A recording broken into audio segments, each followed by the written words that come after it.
mar medo omenda mag jodongo kowuok siling 2,100 nyaka 3,500 dwe ka dwe kaluwore kod ochumi ma koro idho.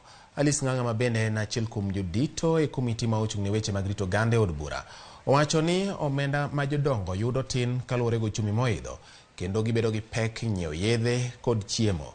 Bende omedo ni piny owacho chano medo kwan mag jogo ma ondikore yudo omendago kendo timo nonro mar puodhogi kaluwore ni pod nitiere jogo ma yudo omendago kata bed ni ne gisenindo.